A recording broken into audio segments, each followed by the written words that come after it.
In order to understand a little more, today we're going to do a little introduction to what we talked a little bit last week, which is a little intro to a beginning class of Kabbalah.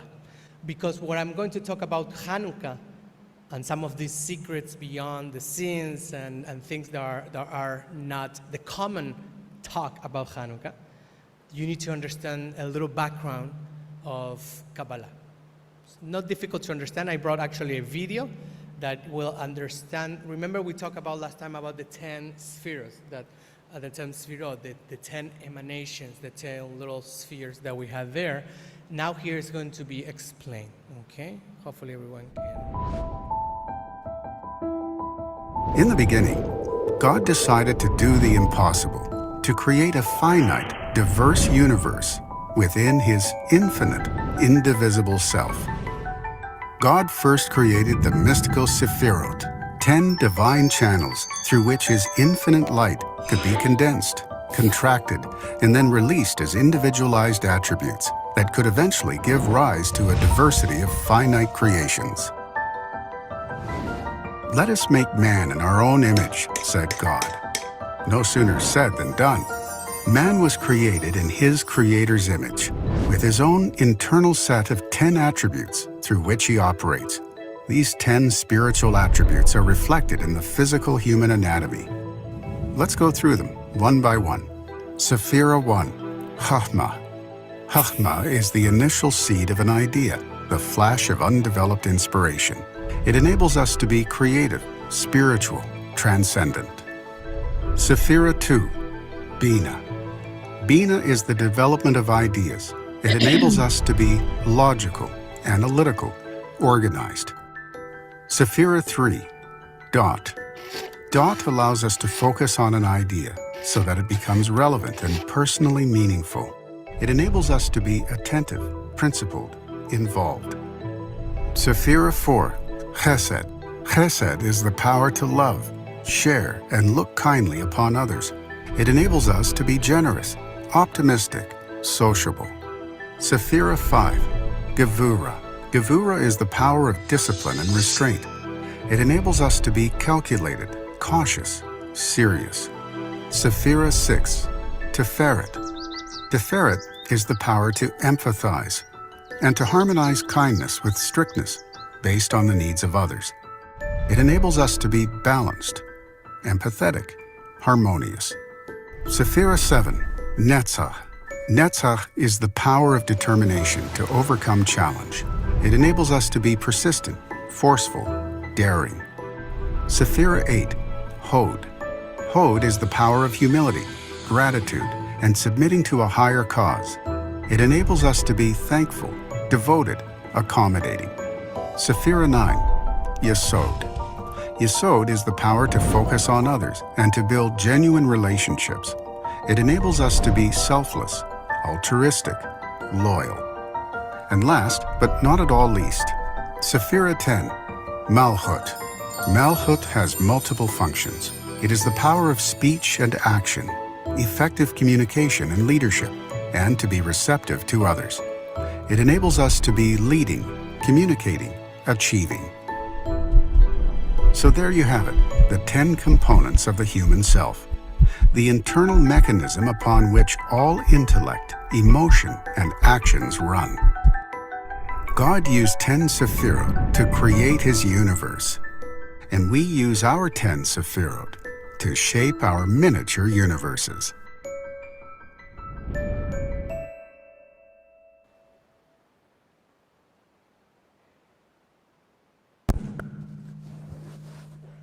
I'm not going to be quizzing you on this right now, but I think that you got an idea. This is going to be repetitive in many of my classes. Yes. And also I'm going to start giving soon, a class on introduction to Kabbalah, so those who really want to deepen a little bit more, or they feel very connected with this information, or the Jewish mystic part of yourself, that's going to be also available. But for now, understand that God gave us this as I said before, as a technology. The same way that Steve Jobs gave us Apple, and others, give us Microsoft, etc. We get this technology to connect who we are. Just bear in mind that God created this world, and we are part of God. That's why when we say as God's image, that means that we have one part of us that is godly. Okay? Maybe we don't look like God, like physically, but we do have something inside. One part of those levels that we talk about right now, about the soul, has the godly spark, has the divine spark. We always talk about that. People talk in music, in poetry, and we always talk about that divine spark. That divine spark has a place. It has a place, and it's in one of the 3 levels that we have in our body, of the 5 levels of the soul. And that level is the 3rd level. This is number 1, number 2, number 3. That level is called the neshama. Everyone likes to call neshama to the soul. It's really the 3rd level only. And the 3rd level is the one that really responds to that big router. So we have a device here. I want to connect with Wi-Fi, right? What do? I need to ask Juan or Alan or Tisha, what's the password? Yeah, otherwise I won't have Wi-Fi. Right? Turn the sound up. Is someone saying something there? Let's see. Cantor, you have to make it louder. Oh, I can hear you, yeah, Susan, I hear you. Can you hear me well or not? A little bit A louder. little better now, yeah. Now you can hear me better? Oh, boy. Now, yes, it's better or not? Yes, yes. Yes, perfect. Good.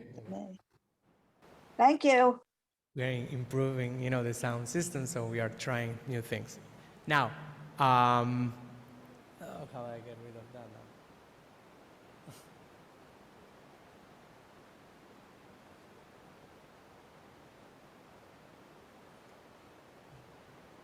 So what I was saying is, if I want my device to be connected to the router so I can get Wi-Fi in the sanctuary or in the synagogue, the same thing is the same technology. That's why I love that actually we have this technology these days, modern technology, so I can explain to you one of the oldest technologies of all, which is to be able to connect with God, to connect with the divine, to your creator. Someone created you, right? Your parents were used as part of the system, but someone created everything, and that's God. Now, if I want to connect to the big router, which is to the source of everything, I need to know where in my body, where in my system, in my technology, I can connect and how to really get the password. The biggest problem in this era, especially in this modern era, especially in Occident, more than in the other part of the world, is that we don't get the password. And what happens when we don't get that password? When we don't get connected, then you see a lot of mental health issues. People get depressed, anxiety, and just name it, on and on and on. How to prevent all that? Knowing the password to your router in order to know what your soul wants from you. Listening to your soul, okay? Now, it gets more complicated. I'm just giving you this as a graphic, but I want you to see how the levels also of the Sfirot, right? They also come in different levels. This is the action level, which is the lowest because it's the physical thing, right? We get very, very much attached. They have the emotional level, and then we may have a cognitive level, which is more mentally, and then we have one more at the end, which is the top one, is a level of inspiration, emanation. Okay. So this is what I was mentioning to you. If you look at it in the Jewish on a body, you have the nefesh. Then you have, which is the guf, also the body. You have the ruach, which is all the emotional part. The neshama is on the level of our mental. It's our everything that is on the brain. It's our intellectual, and the neshama is there, what it is. And the higher ones are called chaya and yechida. The fifth level, the one we call fifth dimension, is yechida. Yechida means oneness, unity. With whom? with everything. It's almost like you don't see everyone. You don't see duality. I don't see him, and I don't see myself as a different thing. In 5D, you see everyone as one. It's when you really understand how the world was created. We were all one, okay? Now, this is one part of what I wanted to go with you a little bit to understand a little more about this 10 sphirot. Now, what is gematria, which is another playing game and technology that the rabbis used to like to use even from the Talmudic time, from the Talmud? They really love to use this technology. What is gematria? And it says, gematria is, and you can read this, a numerological system, right? They like to play with numbers by which Hebrew letters corresponds to numbers. That means each Hebrew letter from the 22 letters in the Hebrew alphabet corresponds to one number. So for example, you get, for example there, you have Aleph, which is the first letter in the alphabet, it's number 1. Bet, which is the second, is number 2, and so on. Goes until 10, and from 10 goes to 20, 30, 40, 50, until 90. Then 100, 200, 300, 400. Okay? So if you combine letters in Hebrew, I can actually make mathematics. Because the whole Torah is made with Hebrew letters, and God created the world with Hebrew letters because that's what we get in the Torah. Each word has a numerical value. It has a total value. Each phrase, each sentence, you can go diagonal this way, wherever you want, and you can discover a lot of things. The rabbis love to play with this because they didn't have television and they didn't have PlayStation or Xboxes, so they didn't have, to entertain themselves with other things. They love to play around with these numbers from very, very old time. Okay, so you can calculate anything. I'll give you an example, for example, of what is that you can calculate. For example, a famous gematria. By the way, gematria, they are not sure if it comes from Hebrew or really comes from Greek, from geometry. Gematria, geometry, Greek, they are not sure about the etymology, but it doesn't matter, we know what it is. It's playing with numbers, with the Hebrew letters, and this is one very famous. The word Messiah, Mashiach, right? If you put it together, it's written in Hebrew there. I have a mem, for those who know Hebrew, I have a mem, I have a shin, I have a yud, and a chet. If I put it together, mem is number 40, shin is 300, yud is 10, chet is 8. If I put it all together, the total is 358. Now, you'll be surprised, that's why it's a famous gematria, and people like to talk about it, because Mashiach is our savior. Right? It's the one who's going to save the world. It's going to be the Messianic era. And the same numerology, the same gematria is for the word snake or serpent, which we know, at least, is kind of the deceiving symbol of all religions, right? Still, like the serpent actually is the symbol also for medicine, isn't it? With the scepter and the two snakes, right? I have a whole class about that. I will call all doctors, for that class. So do you see the same number, even if they have different letters, and the word is different because Nachash and Mashiach are not related. However, and nonetheless, the numerical value is exactly the same. Do you understand how it works, everyone? Yes.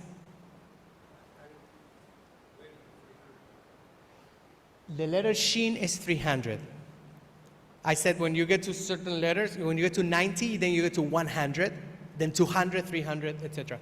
So that's how you get to 300. The letter shin is 300. Okay? So it goes from 1 to 10, 20 to 90, 100 to 400. Then there's then the combination of everything. So that's how you get. Now, you'll be surprised and say, what has to do the serpent and Mashiach? And this is what the rabbi said. Look, the reason that they have the same numerology, that they have the same total in the numbers, that means actually they have the same vibration. Because if God made the world with words, when you talk, right? I don't have to say this is pure physics. I say something, and I'm creating sound. Sound has vibration, has a frequency, and it has energy. God created the world with the word. He said, and God said, let it be light. He didn't say, let's do magic. It says, God said. That means that he was the first creator even of sound. Now, if the word serpent and the word Mashiach, Messiah, has the same vibration, what does it tell us to learn? What is the story behind?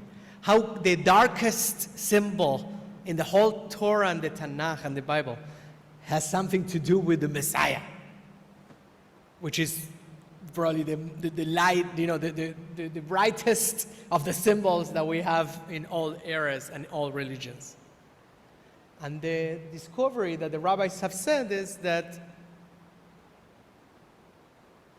where is dark, there is light. Where is light also can be darkness, right?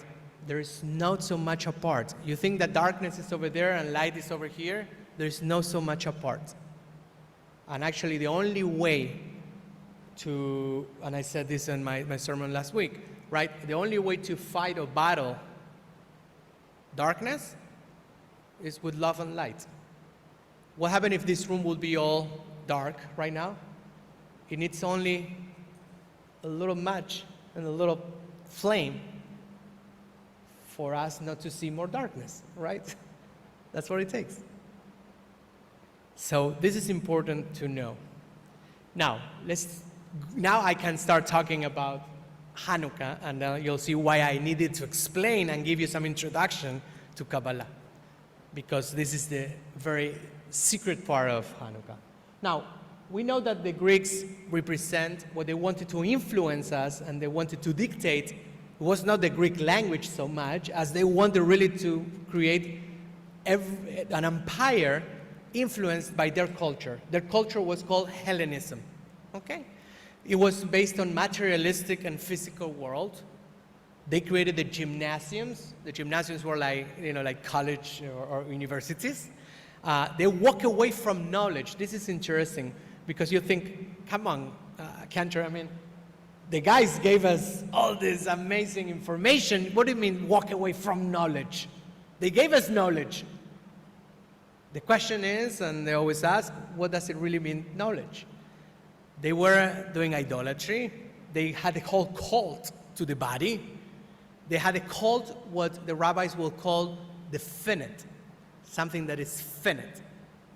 And the finite part of us is the bodies, this vehicle, as we talked before. And when it says walk away from knowledge, it means knowledge of the mind, which is the intellectual mind, right? All the signatures we can have in a university, versus the knowledge of the soul, which is that sometimes when we think so much and we put so much logic, we walk away from this knowledge, which is the knowledge of the real source, as I said before. So the more you think, the more you walk away from this one. And that's what the Greeks wanted, because they knew that the rabbis were very well connected. They really knew the password. So by having them doing all these amazing signatures now and all these amazing subjects, they were mesmerized and they were not able to really connect again so easily with their soul, with that knowledge, with the knowledge of the source. Now Hanukkah, as in mystical Judaism, is really about an ideological confrontation. It's not really about the light, the oil. It's not really all about the few against the many. It's an ideological confrontation. The finite versus the infinite. Right? What is the infinite? The limitations versus the transcendence. Because this body has limitations. But the transcendence and the soul has no limitations. We already know, I already told you, that we have 5 levels. 2 of the levels are not in our body. That means that we have access to those, if you know how, without even connecting to your body. You can do it in dreams, you can do it in meditations, and you don't need your body to do that. You just need to connect with the soul and the higher levels of your soul. It has elevation. So whether you serve the soul or you serve the body, that was the whole deal with this. That's what the Greeks really behind the scenes wanted to do. Then you have to sanctify it by transforming ourselves. Okay? So that's the whole thing about Hanukkah, is ideological confrontation. More gematria. That's why I taught you about gematria, because we're going to see a lot today about this. The word Greece, the country, is called Yavan. Do you know that? Yeah? Yavan is the name for Greece. When you say in Hebrew, Greece, we refer to Greece, you say Yavan. Now, the funny thing is that if you add a tzadi, the letter tzadi, to the word Yavan, you get the word Zion. Zion is Zion, right? From Zionism. Zion means Jerusalem. But it's not just Jerusalem alone. Zion is the Jerusalem elevated. As every time it's referring to Tanakh, when they say Zion, or Zion, it refers to an elevated Jerusalem. Funny enough, I don't know how many of you remember the movie Matrix? What is it called?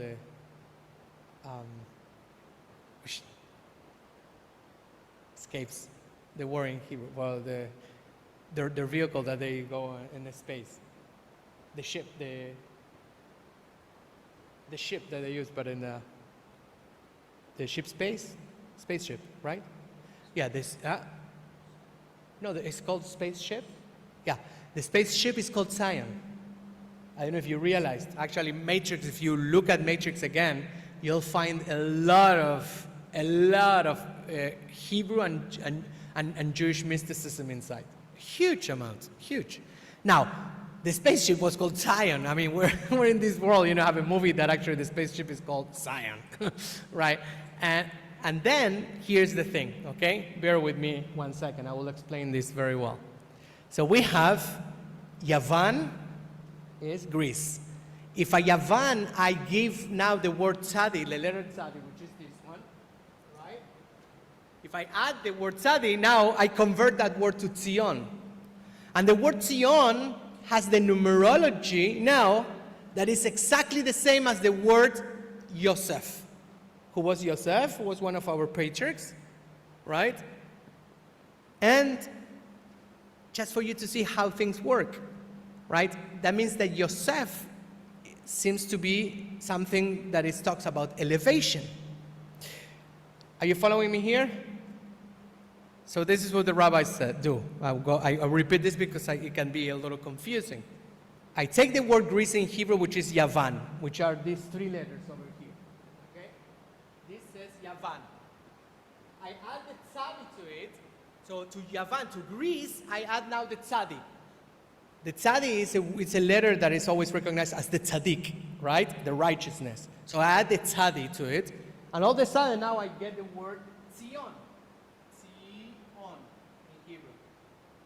And the rabbis found out that the numerology is 156. When I put all the letters together and add the values, I get 156.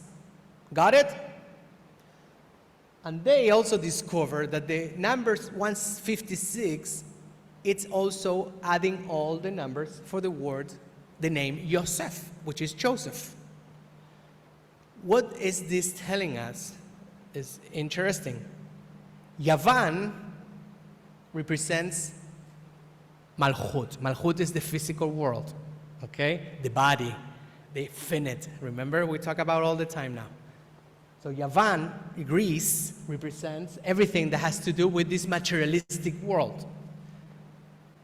And Yosef represents this sphere over here, which if you realize, it's already elevated because these lines over here, okay, these lines over there represents already different levels of elevation. So that means that Yosef is more elevated than Greece. This is Yavan, is the lowest and physical materialistic world. The physical world. Yosef represents already an elevated, an elevated step. And if you realize also, Yosef is the only one that has a connection with. So this has There's no other that connects with the physical world. So the only sphera, the only emanation, the only center that has a connection, a straight, direct connection to the physical world, to the materialistic world, to make things happen, to manifestation, is that one. So you can realize now, for example, you have your ears, right? And you can hear as long as your ears are not infected, or they are not stuffed, or they are not dirty. And the only way to really make it better is to clean up, make a disinfectation, etc. If that center where it's pointed the arrow is blocked, or is dirty, or it's obstructed, then the manifestation in this world will not happen, or will happen, but not as much as you have wanted. How many times, this is to understand, you have an idea, it's amazing, it's grandiose, you love the idea, it's almost like it's already almost like real. However, with the time pass, you are not able to manifest that idea. Something happened that you're not able to really materialize that idea. Maybe some of you had ideas for businesses, for a song, for whatever it is, and it didn't really happen. Raise your hand if that it happened to me all the time. It's very common. We have plenty of ideas all the time, but we don't make it happen sometimes. It's not that we are stupid. It's not that we are dumb. It's just because sometimes this part of us, that energy center here, has some blockage. And it's not a coincidence that that energy center is placed in the genitals of our bodies, both for women and for men. Not because sometimes the misuse of sexual relationships, right? Sometimes there is also the creativity. Sometimes it's our thoughts. But if that is blockage, if that is blocked, we can't manifest. So what we are telling us here, going back to the story of Hanukkah, I want you to understand, Yavan, Greece, wanted us just to think about materialistic world, things that we can touch. They even had this sense of, carpe diem, enjoy the day. The rest is, doesn't happen, it doesn't important. God is up there, it doesn't matter, just do idolatry and worship these things that you can touch, statues, Zeus, right? All these idols. And what they are saying in Judaism is, you know what? Pay more attention to things that are more elevated, or take the materialistic world and elevate it yourself. How do I take now, for example, I get money, I get paid, and then how can I elevate my salary into higher levels? By doing tzedakah. If I take part of my money and I give it to someone else, as tzedakah, as charity, whatever you want to call it, you are elevating now the material that you got in your hands, the salary, okay? That's one of many, many examples. The whole idea is to elevate it. So that's why I spend a little more time on this, so you understand the finite versus the infinite. Okay? Now, let's talk about another thing that is related to Hanukkah, which is Maccabee. The Maccabees come from the word Maccabee. And Judah, remember we have 5 kids, and Judah is the only kid from the 5 brothers who is called Judah HaMaccabee, Judah the Maccabee. The other brothers are not called the Maccabee. So the rabbis have asked for many centuries, what does it really, the word Maccabee comes from, and what does it really mean? So one of the things they discover is that if you put the letters as an acronym, you get Mem, Chaf, Bet, Yud, which can also mean Mi Chamocha Ba'elim Adonai, right? Which means in English, who is like thee, Adonai, Okay? So some people think that actually the Micha Mocha that we have in the text, in the prayers, comes from Maccabi. That really what it says, or Maccabi comes from Micha Mocha, meaning like every time that Judah was referred to, he was always having the strength of God because he believed that there is no one like thee. There is no one like the Almighty. That's why he was called Judah the Maccabee. He believed. Maccabi also in Hebrew, you can refer to the hammer. It seems that he didn't fight with a hammer, with a sword. It seems that he fought with a hammer. Okay? That's another speculation. And again, only Judah. Now, the interesting and irony of all this, that's why I have the word irony there, is that we are talking, so far I have been talking about the cult to the body, the cult to the intellect, the cult to worshiping all these things. And yet, even if we won the battle, even if we try the best, we still, Jewish people, having things like the Maccabees games, right? The Maccabees, we have a call to the strength because the Maccabees games or the Olympics come from the Greece, and it's all about this, right? Showing who has more strength, who runs faster. Everything is about our bodies. It's not about, our souls. So that's a little irony there. And let's see what happened here. Okay. So let's see until we finish that. There you go. Here we have, this is today. The symbol of the Olympics, people running, Maccabees 2021.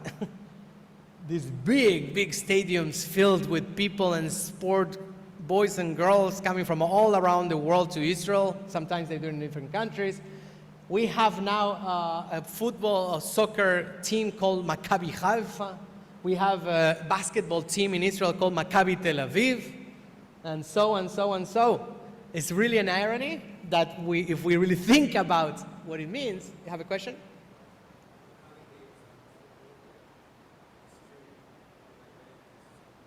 Okay, good. No, and don't get me wrong, they're great. I'm just teaching you now the deepest part of, the deep part of Hanukkah. If we really think about it, it's an irony. Because we have been fighting, and the confrontation is about ideology. So having Maccabi games and Maccabi this and Maccabi that and Maccabi everywhere, JCCs called Maccabees in Argentina and other places in the world, it's an irony. I think it's great. I think that kids totally, and people need to really exercise. Yes. Okay? But the name. Think about the name, that comes from that story. The oil. Right? We talk about the oil all the time. How do you say oil? In Hebrew, shemen. So here are what the rabbis came up with. What shemen has a relationship with other words also in Hebrew and also other languages. For example, shemen has been related by the rabbis also with the word semen, right? Which is very similar word. It's spelled very similar. And it's a creating force. Semen is creating life. It's a creating force. With the word Shem, Shem means name. We say Hashem, the name. Shem in Hebrew means name. Neshama has also beautiful, a few letters that are similar to the soul. Shemone, Shemen Shmone has the very similar root.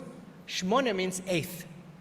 And if you remember, the high priest in the parasha Shmini, which means on the eighth day, was anointed on the eighth day. Why the baby has a breast on the eighth day?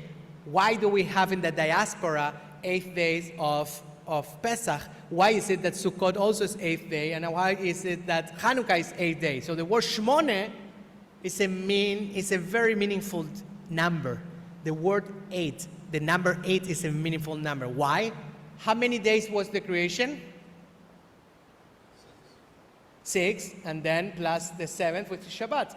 So a whole completion of a week is 7. When you go to number 8, it's almost like you go in this spiral, ladders or spiral stairs, right? When you get to 7, you're already now into the next level, the next creation. Number 8 represents already beyond the creation, beyond one creation. You play the piano, you have an octave. Every time you have an octave, 7 notes, you have the repeated note, but higher level, right? That's a good way to see it if you think about piano. So the number 8 is what is called transcending number 7 already. It means a higher level beyond one set of creation. In the spheres, you see where it's marked as yellow, highlighted? We are now in a very higher sphere. When we get to number 7, if you count, 1, 2, 3, 4, 5, 6, 7, 8. You see? So I already passed all the things that have to do with the physical world. I've passed already and transcended all my emotions by passing the 7. Now, the word shemen, that's why the rabbis knew very well that the oil had a significance in what it is about the number 8, because it connects to a very high level in the technology that I explained to you from the beginning. Okay? So something else, just why oil? Yes? Now I'm coming here. There you go, you're jumping very well. Now the big question is, why olive oil? Right? The olive oil has a significance already coming from Noah's Ark. Remember the 40 days of the flood? Noah sent a dove, and the dove comes back with olive branch. That's already saying that the olive branch was received by the only tzaddik, the only righteous in his generation, which was Noah in his time. So already has a big significance, because the dove could have come with another branch, maybe with a stone, I don't know. I mean, it could be with a leaf. But she came as, with the olive branch. So talking about oil, we talk about food. Who likes food? You like food. I know it's very, very, very, very healthy food that we eat, because everything that you dip in oil is really healthy. Now, doctors will say, do not cook with olive oil. Cook with avocado oil, coconut oil. Those are probably one of the best in the market, better than corn oil and other processed oil. But olive oil is supposed to be taken as raw. Don't cook it. It's really bad for the body. Okay? Now, I put 4 pictures, 2 that you probably recognize easily, because it's the sufganiot, which is the jelly donuts, and also the other are the latkes. But on the other side, I put 2 other traditions that come from the Sephardic world, which is the buñuelos. Okay? There are 2 different types of buñuelos. It's called buñuelos. It's also like, they look like jelly donuts. You can actually feel them inside. And funny enough, they come already from the Sephardic Jews. But you know who used this these days? For Christmas in Spain, and also a lot of Latin American countries. But they don't know where it comes from. And believe me, there is no one place in Christmas in Latin America and Spain that they're not going to eat buñuelos for Christmas. Okay? So you should know also a little history I wanted to throw there for you. Now, so the true miracle still around the oil, right? Because we say, what is the miracle? Is that we found 1 jar of oil and it lasted 8 days, so it's still around the oil. The question is, why not celebrating as miracle that the small defeated the many? That the Maccabees were very, very few of them, and the empire of the Greeks were huge, and we won. And the reason is that 200 years after the temple was destroyed by the Romans, Simon, who was one of the brothers of Judah Maccabee, he proclaimed himself as a king, and he got involved in politics and power. So the rabbis didn't really want to emphasize the miracle to be, we won against so many, because it makes no sense. Why? Afterwards, they won, they got involved in powers, and they really made really bad things. They became a dictatorship. That's why also one of the reasons that the book of the Maccabees is not in the Tanakh. He didn't make it. It's in that. Remember, we talk about the non-biblical stories. again, power, politics is the finite. It is the malchut, is the physical, materialistic world. It's all about money, it's all about power, it's egos, feeding our egos, that's it. So the miracle is still the infinite versus the finite. More gematria for you. Number 25, right? December 25, Kislev 25. So the word 25th, if you start from the beginning of the Torah, if you start from Breshit, from the beginning of the Torah, if I open the Torah and I count every single word which is written here, the word number 25th is Or. Or means light. Now, so you might ask what this has to do, the word 25th, okay, there's a coincidence there now. The word Hanukkah can also be divided in two different words. One is Hanu, that comes from like the word machaneh, to camp, to settle in, to install yourself, right, to be settled in. And then you have the other two letters, K, like the kaf and the hey, which makes the value of 25.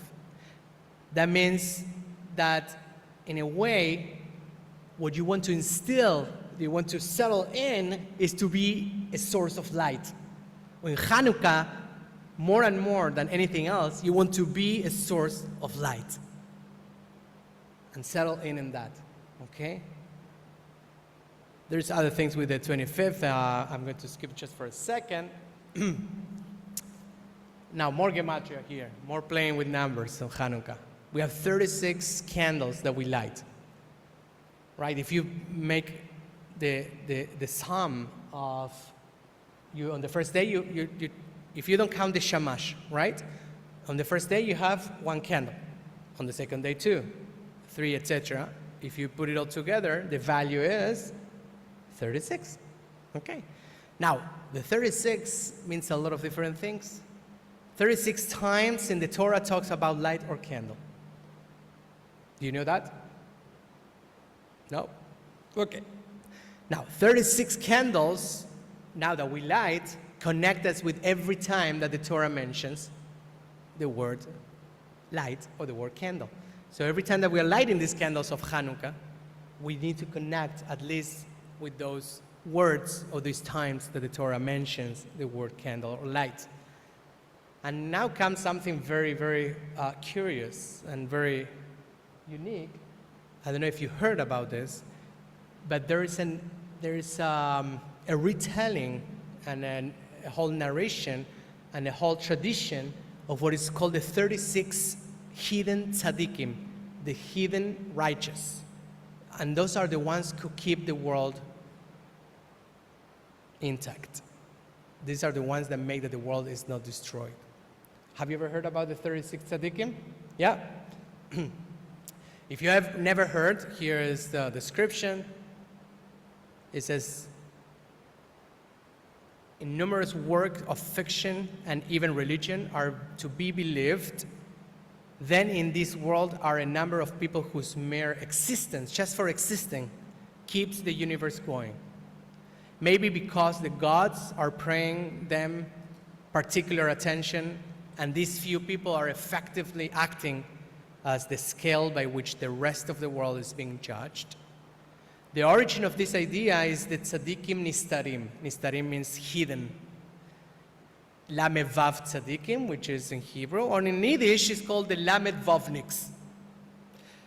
A concept rooted in Judaism which states that the world continues to exist only because of the existence of these 36 righteous souls who keep the whole thing going. The idea exists in other religions also, but this is one of which is most widely known. The number 36 is rendered in classical Hebrew with the letters Lamed and Vav. That's why we have it. Funny enough, the whole idea of having righteous in order to keep the war going comes already as soon as the fight of Abraham with God, when God was about to destroy Sodom and Gomorrah. So the Lord says, if I find 50 righteous people in the city of Sodom, then I will spare all the place for their sakes. So there is already a notion in Judaism already in biblical times, of fighting if we fight certain amount of righteous in the world. This is in a lot of movies, actually. And there is one movie from the Coen brothers, I think it's called A Curious Man. A Serious Man from 2009. And there's some series in Netflix that they refer to these 36 righteous very interestingly. It's in a lot of different movies as well. Now, I'll get a song for you. I want you to fall asleep. Okay?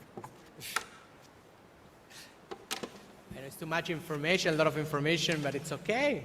It's just recorded, so you can watch it as many times as you want. I'm going to send it to you. Sometimes, I learned that when I went to study in different places, right? And especially when I go to Tzfat in Israel, I get exposed to much information, that I didn't even know about.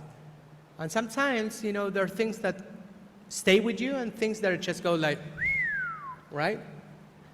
But then little by little, all of a sudden, because that information was exposed to me, I digested it. I didn't get it at that time, but later on, all of a sudden, something made me remember that information, and I said, oh, now I get it. So nothing is wasted here, okay? Don't feel like overwhelmed. Just take what is just good for you and what your soul receives, okay? That's all you want. סביבו סוף סוף סוף חנוכה הוא חג טוב חנוכה הוא חג טוב סביבו סוף סוף סוף חג שמחה עולם נס גדול היה שם נס גדול היה שם חג שמחה עולם סביבו סוף סוף סוף חנוכה הוא חג טוב חנוכה הוא חג טוב סביבו סוף סוף סוף חג שמחה עולם נס גדול היה שם נס גדול היה שם חג שמחה עולם. There you go. Okay. If you can, just raise your hands like this. You have been sitting for a long time. These classes are not supposed to be taken when you're walking. There you go. Clap. Good, good. You're awake. It's fine. It's so good. Okay, here comes the last part, okay, of this. Now, you see, when I talk about 5G, I talk about a lot of hidden things. And there's a lot of things that are hidden in our lives. And as I said last time, the most important miracle is the one that is hidden. The one that we don't realize is happening while we live a life in our reality. There are miracles happening around us.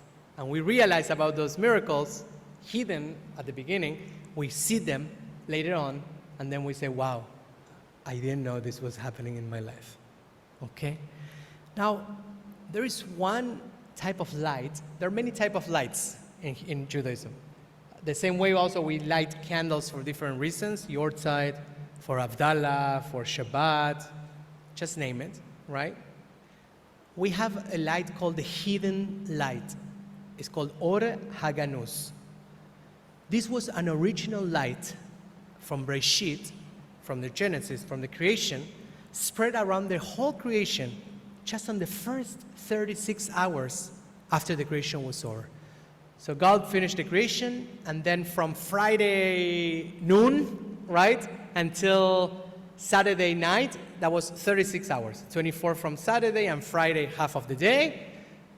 There was 36 hours of this light that God spread, almost like, if you're a painter, all the time you kind of polish, or you're painting, or you varnish, whatever it is, right? That's what God was saying, almost like spreading like a good weight of light to the whole creation. And it was just before the sin of Adam and Eve happened.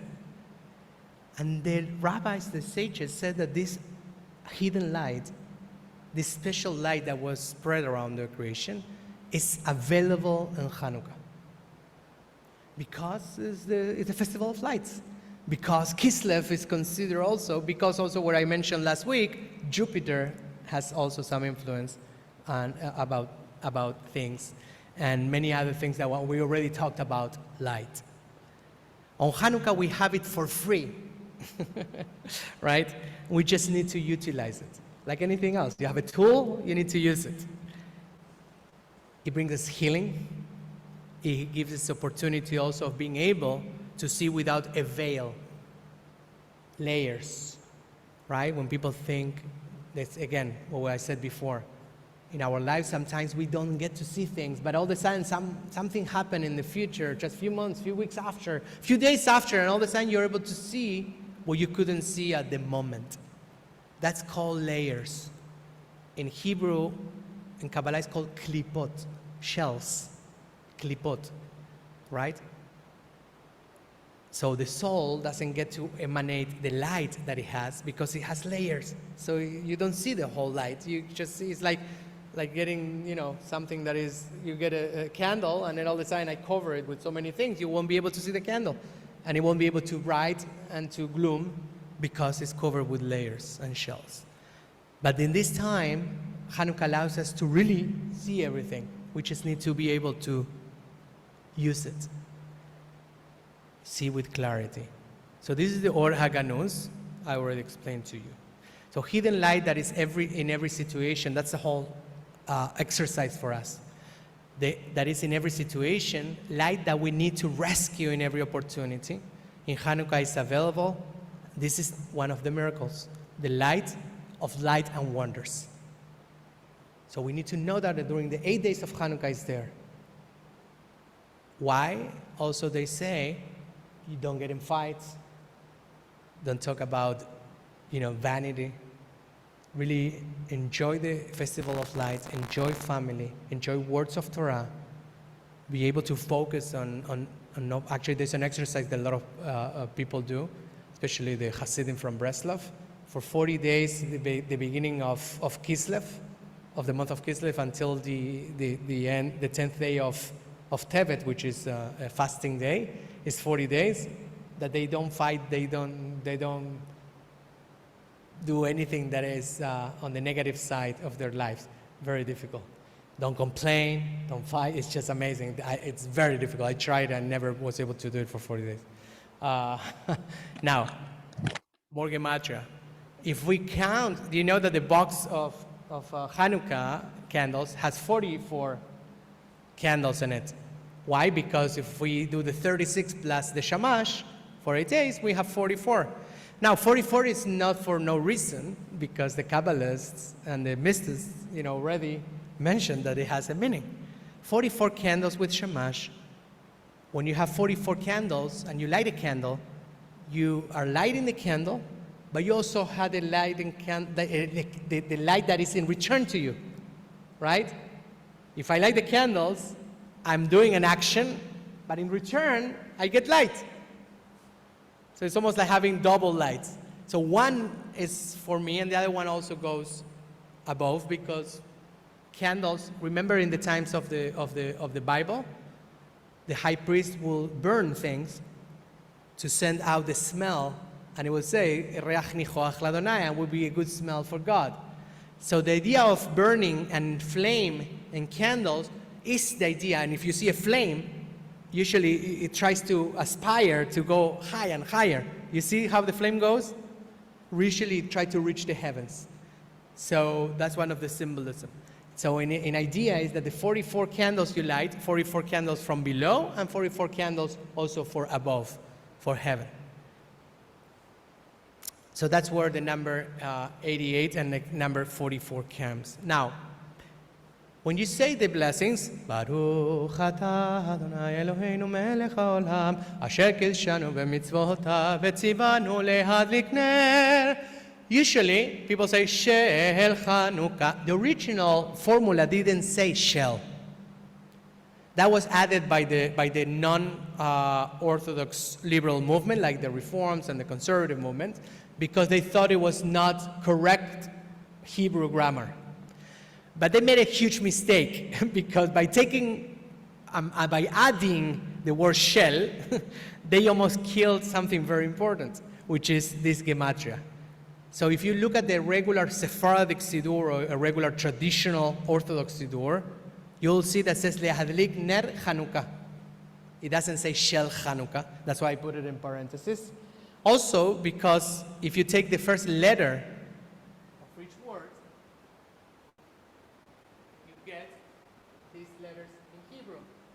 which means Lamed Nun Chet, guess what? It gives number 88, which is the 44 candles below and the 44 candles above. Okay? We're almost done because I didn't want to do anything else without really talking about the Sevivon. Remember the Sevivon, the dreidel? So it has 4 letters, right? We play the Sevivon, we play for geld, for money, it's supposed to be for kids. And you'll see now that it's going to be very interesting. Because if you put together the 4 letters with the gematria, you get 358. Remember what 358 is? It was the word Mashiach and the word Nachash. So you're telling me now that the words Nes Gadol Hayasham, a great miracle happened there. The 4 letters of the Sevivom of the dreidel, now put it in gematria, adding the value of the letters, becomes the word Mashiach? Whoa! You see why the rabbis love to play with numbers? And I tell you something else. In Israel, especially when the state of Israel was invented, they created a different dreidel and they exchanged a letter. Instead of saying a great miracle happened there, they say a great miracle happened here. Where in this world and which part of the 5 levels of the soul you think that Israelis were thinking about adding that, exchanging that letter? It didn't come from the source. It came from the ego. It happened here. Why? Because now we have Israel. It's a state again. No, the great miracle happened there because the Jews didn't live in Israel at that moment. Many didn't. And we were already saying the word of the festival of Hanukkah was developed already in exile. It happened there. It didn't happen in Israel. It happened while we were outside of Israel. And if you change the letter, it kills also this gematria, which was originally done for a reason. Now, the dreidel gets even deeper than that. So already know that the 4 letters have the amount of light that it needs to battle darkness, Nachash. Okay? And now you'll see. Nachash is serpent or snake. Yeah, correct. Now what does it really mean that the dreidel has these 4 letters? When we spin it, all the letters are fusion and blended together. You see when you spin it, you see like the picture? See the picture over there. You see it? When you spin it, you cannot really take apart the different letters. They look like one because they're spinning. So you cannot say, oh, this is Shin, this is Gimel, right? Look at that. Can you tell me which letter is there in that picture? You can't. It looks like one, right? One more time. That's the infinite. That's the one, the oneness, the unity. The finite is when you see the 4 sides on its own and you can tell all the letters apart. So being able to see life in a non-fragmented way, that's the whole idea of the spinning of the dreidel. That you don't see duality again. I see you in a 5D. I see you as one, in unity, in oneness. You see how everything really comes together now? Okay, that's why it's called Hanukkah in 5D. Now the spinning and the turning is as old as biblical times also. And I brought 2 videos. These are the Sufi in Turkey. Sufi, the mystic Muslims. They spend 2 hours on this. Have you ever seen it? It's a Turkish dance. They connect. When they're doing the spinnings, they transcend. They get in trance. Almost like taking drugs. And they're not smoking anything. They're just spinning. And this is a Tibetan from the Tibet doing also an exercise of spinning that he practices every morning. Consider your movements. Be deliberate. Because spinning has been already experienced and it has been already proved in all different cultures and religions and spiritual practices of a change of energy, moving energy, switch, movement, and moving on. So every time that you feel that your energy is stuck or you feel like you are like very stagnant or stuck, believe me, do this exercise clockwise and you'll see, do it 21 times, 15 times, you'll see the energy of the day change. It has happened many times in the middle of the day, you feel like stuck and you feel like, oh, and so you think you need a coffee. Don't drink coffee. I mean, if you want, drink coffee too. But what I said, coffee is not the solution. What you need is a change of energy. You see when you, for example, feel like your house is a little like that and blocked, and you feel like blockage, and you start moving furniture around, and you start moving papers and purging things, that's a moving of energy because their energy is stuck there, stagnant. Same thing happens with our body. We are energy, guys, we are energy, okay? Very dense, we move very slowly, that's why we don't see it, but we are energy. So when we feel stuck, spin the dreidel, spin your dreidel, your vehicle, okay? So our actions awake the higher worlds. You got that? Don't think that things that you do don't have any effect in any other places. What we do, awake the higher worlds. So what is the kavanah? This is something very important. Try this year at least. Many people usually light the candles, they're around family or they're with their spouses or might be alone. And all of a sudden they start, taking pictures or they're doing like Instagram Live, or many times they do it with, it's fine, all that. But the rabbis already in the Talmud said, make an intention to stare at the lights for 30 minutes. I know we barely have room in our lives to spend even 2 minutes with ourselves. So 30 minutes, try as much as possible. If 30 minutes is a lot, maybe this year it's like when you start fasting for the first time, okay? A few hours. But try even 10 minutes, 5 minutes. But just make it a connection, because the only reason that the Hanukkah candles are lit is there are many ones, right? But one of them is to publicize the miracle. That's why we put it also next to a window. If the light goes off and you have a power off, right, like a blackout, you can't use the Hanukkah candle. You can use the Shabbat candles maybe, but the Hanukkah candles you can't. They're not to be used for other purposes than just looking at them and to publicize the miracle.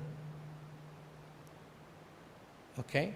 So that's why they recommend to make an intention, to make a kavanah, to stare at those lights and think about what? Think about the Ora Ganuz, the hidden light that you have. Think about the layers that you might have when you don't see reality, the veils.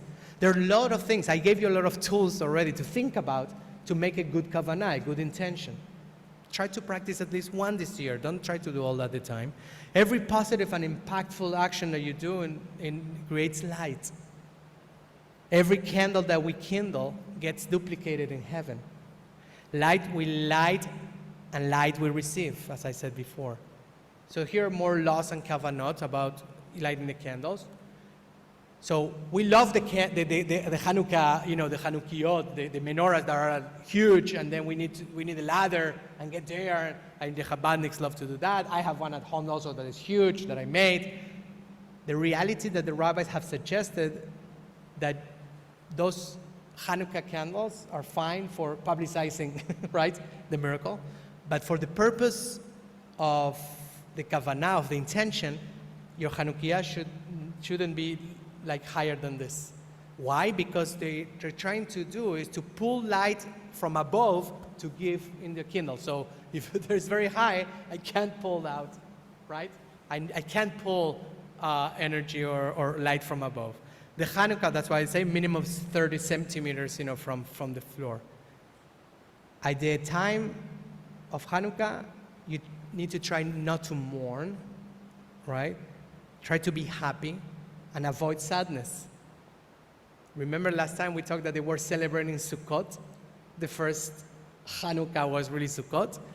What is the festival that tells you that you're obligated to be happy? It's Sukkot. Same idea here. The idea is to elevate our conscience, share words of Torah, share also family time. So where to place the Hanukkah? People place it in the window, and in the house, they try to do it opposite side from the mezuzah. So if your mezuzah is over there, your Hanukkah should be placed on the right. If your mezuzah is over there, try to place it here. Why? Because the rabbi suggested also that you need to be surrounded and embodied by mitzvot. Because the mezuzah is a mitzvah, because lighting the Hanukkah candles is a mitzvah, then you are surrounded and embodied by them. So that's about placement. And also the window, if you have one, because you can publicize and people can see your Hanukkah candles when they walk around. Who lights the Hanukkah, right? Jews versus non-Jews.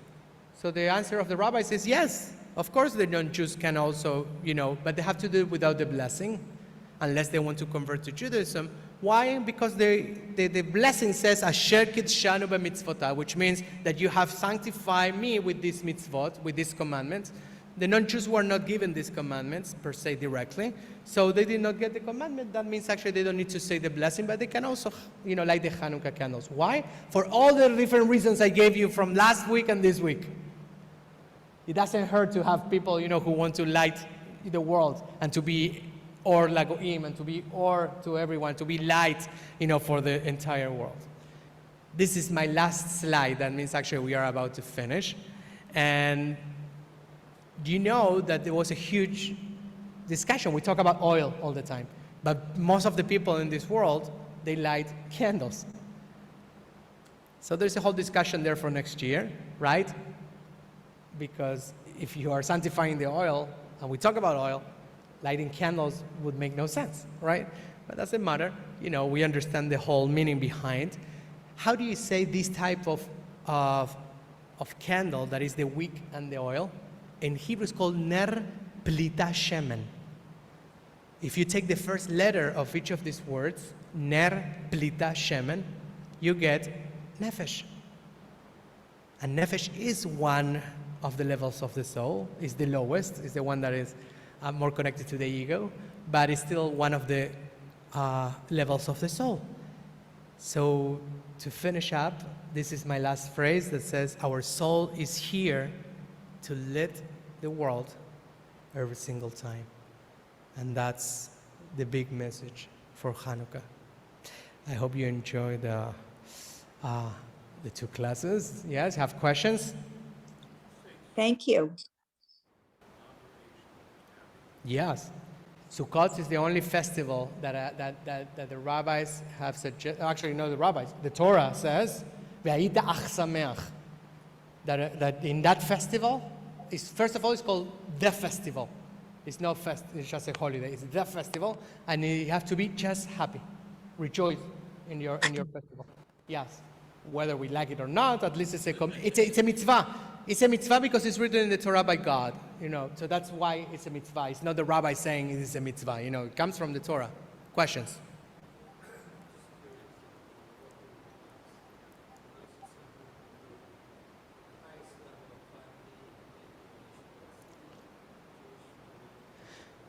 So the question here, for those who are in the Zoom, sometimes I know you don't get the question. The question is, in my remarks at the beginning, I mentioned about 5D, saying that we have 5 levels, and I also talked about reincarnation.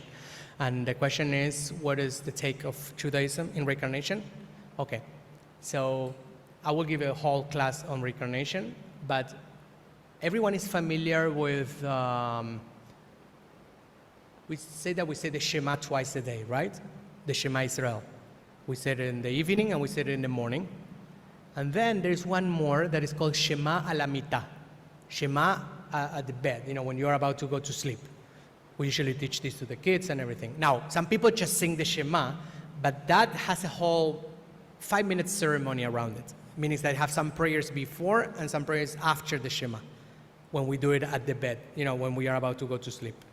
And this is not the ones that we do in the services as part of our prayers. It's really when you are about to go to sleep. And one of the prayers there specifically, it says, please forgive me and forgive anyone else, whether I have done something to someone intentionally or unintentionally, in this incarnation or in another incarnation. The incarnation word that they use is Gilgul. It's a cycle. Gilgul is like a, right? It's like a circle of life. It's called a Gilgul. Also Galgal it's a wheel. Galgal is a wheel. Gilgul, that's what the rabbis have called always an incarnation, right, is called Gilgul. So it's not new. It's just that many throughout the years, as the movement, especially the Reform movement and some liberal non-Orthodox movement, had developed in Europe, they have been really concentrated and influenced also by Catholicism and Protestantism, other religions that did not believe in reincarnation. Also because they went back to some intellectuality, like in the Enlightenment in the 1700s, 1800s, they were mesmerized by everything that Europe had for them. And they did not really, they were very rational, and they did not believe so much in the idea of incarnation. So that's why in the United States, that was the big hit, the reforms, the first conservative. That's what we first got here in the United States. The rabbis did not talk so much about it. And before, they were very classic about it. They were very extremist about being non-Orthodox. And later on, if you talk to a Sephardi, if you talk to a Kabbalist, to Hasidic, if you talk to any Orthodox Ashkenazi too, and now you can talk to a lot of reforms and even Reconstructionists, New Age, wherever it is, a lot of people will talk about reincarnation because it's in the literature. It's in the Talmud, it's everywhere. So there is a conception of reincarnation. That's why we say when we bury someone, the dust goes to the dust, the soul goes back to heaven, and it comes back. So you and I had plenty of lives before. You might have had 200 lives, your soul might be as old. When people say you are an old soul, what does it mean? Oh, How many times boy. you see a little kid and you say, he's an old soul? Old That means soul. actually someone who have had many lives already. Some might come from the time of the temple and the creation, and some might be, this is for a long talk, but I will give a class about that if people are interested. It fascinates me, you know. When people do regressions, hypnosis, they go back to, they remember other lives.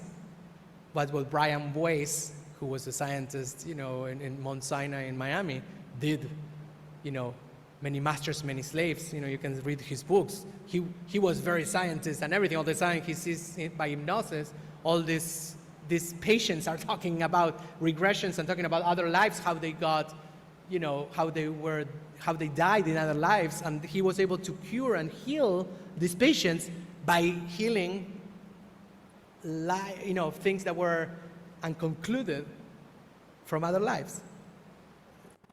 It's amazing, amazing. And this comes from a very, very important scientist, Dr. Brian Weiss. Look him up. You know Brian Weiss? He was very, very famous in Miami. Yes.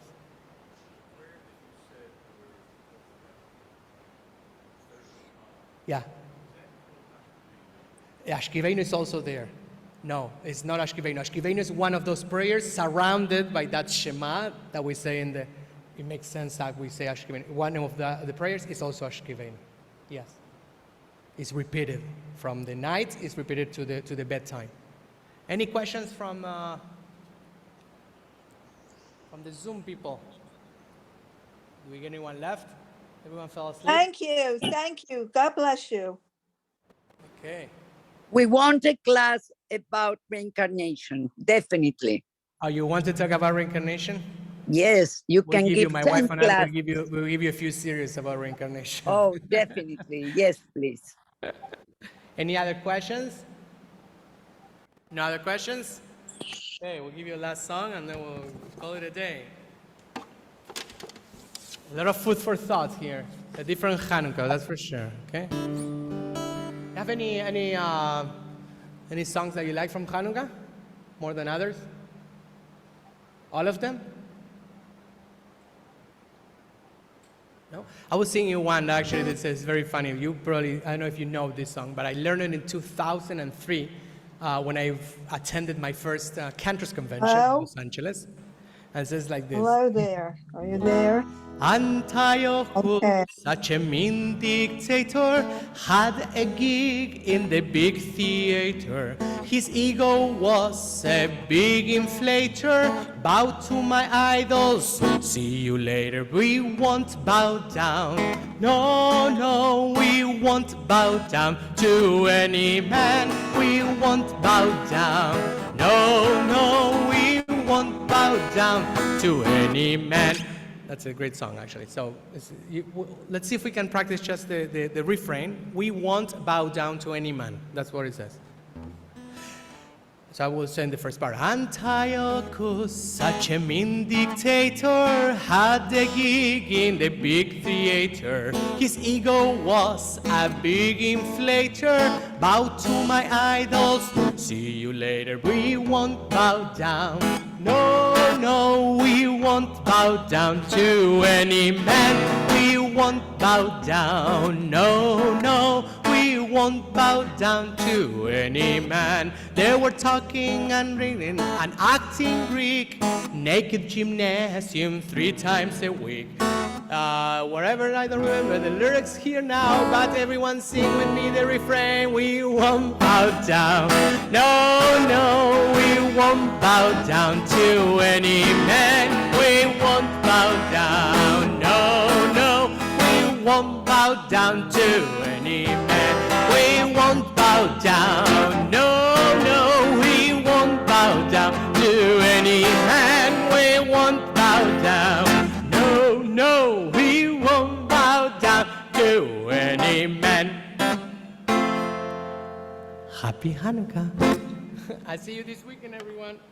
Thank you. Welcome. Thank you.